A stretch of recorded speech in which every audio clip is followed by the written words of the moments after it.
চট্টগ্রামবাসীও দেখছে। চট্টগ্রামবাসী বলেন, অপরাধীরা বলেন, সাধারণ জনগণ, সচেতন নাগরিকরা আমাদেরকে দেখছে। তাদের উদ্দেশ্যে যদি জনাব হাফিজুর রহমান কিছু বলতেন। আমাদের দায়িত্বপূর্ণ এলাকা এবং চট্টগ্রামবাসীদের জন্য আমি বলবো যে আপনারা সব সময় র্যাবকে সহায়তা করছেন এবং র্যাব এই জনগণের নিরাপত্তা নিশ্চিত করার জন্য সবসময় কাজ করে যাচ্ছে এবং এই কার্যক্রম অব্যাহত থাকবে ইনশাল্লাহ। আপনারা আমাদেরকে সহায়তা করুন এবং আমরা আমাদের সর্বোচ্চ চেষ্টা করব জনগণের নিরাপত্তা নিশ্চিত করার। জনগণের জন্য বলছি যে এই র্যাব জনতার র্যাব। জনগণ যেভাবে চাবে র্যাব সেভাবে কাজ করবে এবং আপনারা আমাদেরকে সহায়তা করুন। মাঝে মধ্যে আপনাদের জন্য কিছুটা কষ্টের কারণ হয়ে দাঁড়ালেও আপনাদের সহায়তায় আমাদের সফলতা দৃশ্যমান।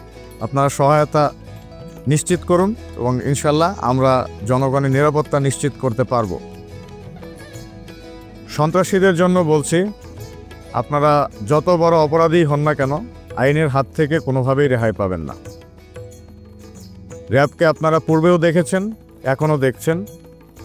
গণপ্রজাতন্ত্রী বাংলাদেশের সংবিধান এবং আইন অনুযায়ী যেখানে যতটুক আইন প্রয়োগ করা প্রয়োজন আমরা সেখানে ততটুক আইন প্রয়োগ করার জন্য শারীরিক, মানসিক এবং আভিযানিকভাবে প্রস্তুত আছি।